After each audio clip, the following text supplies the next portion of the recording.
Hey, what's up, everybody? I just wanted to take a second and thank everyone who's come to visit the site in the first 24 hours.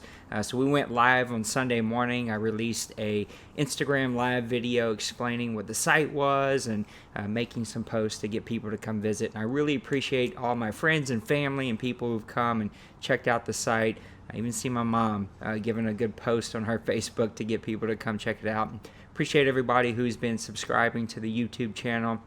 It's been a fun 24 hours, and we already started to release the daily post as we share just thoughts and principles that we kind of gather from around my world, around me, and principles that I find in the Bible. Right now, I'm kind of walking through Jeremiah and the different things that I find in there. And so there's a lot of really good things, and we're going to share them with you and invite you along this journey. And we're also going to be releasing little short videos. And so with the holidays approaching this week, it's Thanksgiving, and I know everybody's doing their last preparations and getting those last couple of days of work in. I'm enjoying a couple of vacation days myself. It's an exciting time, right? A lot of us will travel. We'll have family and friends come in and get ready for the holidays.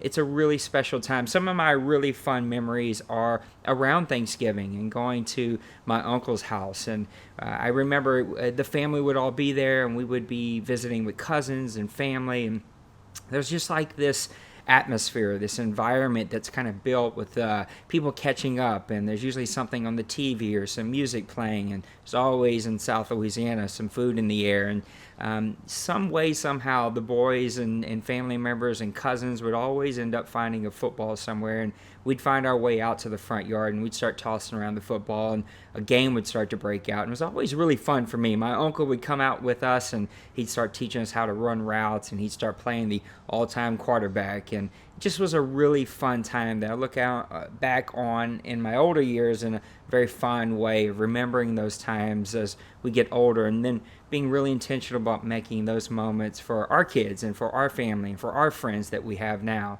I also know that being someone who battled with depression for 25 years of my life, this can also be a very depressing time, right? And it can be a time where a lot of really heavy emotions tend to come out. And we find ourselves, some of us can find ourselves in a really lonely place.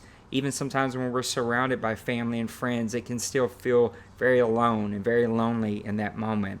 So I really do encourage you, not only if you're feeling those emotions and kind of battling through some of those times of loss and those times of lack, that you reach out to people in your lives, that you talk to somebody, that you voice those emotions, that you surround yourself with people that can love on you and help you work through that little journey that you're going through, that very heavy journey that sometimes can feel almost like there is no end.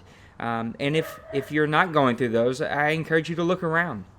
Pay attention. Look for family and friends who maybe are working through a place of lack and working through some really heavy emotions. Make sure to invite people over and bring somebody out, and make sure that everyone that you're connected with has a place to go. Especially since 6.5 years ago, my family and I moved to the city, literally sold everything that we had and packed up a U-Haul, and every relationship and everything that we kind of had built over 10 years of our life was gone, and we started fresh. Holidays tended to be just us four, and sometimes that could feel really lonely. And so many people in this city that we live in a lot of large cities, right? They can be there by themselves, whether they're there for work or school or for whatever reason life just took them there, and they don't have family and they don't have friends. And so I encourage you to look around, bring somebody with you, and make sure that everybody feels connected. Relationships are so important during this time of Thanksgiving, and I know that over the next couple of months I really get very reflective, and I'll probably be sharing that here about why I get so reflective and why relationships are so important to me. And I love the holidays because it's such an opportunity to make memories, but I also know as somebody who's experienced it, that it can be a very heavy time. And so I encourage you to look around, pay attention. If you're dealing with those very heavy things, know that there is someone who cares, and you just have to voice those needs that you have, those emotions that you're battling with, and make sure that we're all there for each other. What's your favorite holiday memory? I'd love to hear about it. Please leave it in the comments. Let me know when you think of the holidays and you think of Thanksgiving, what's the kind of thing that comes to mind? For me, it's playing football with cousins and my uncle and everyone being at his house, my grandma being there, and frying the turkey and all that fun stuff. What is yours? I'd love to hear from you. Thanks for visiting the site. We'll see you next time. Peace.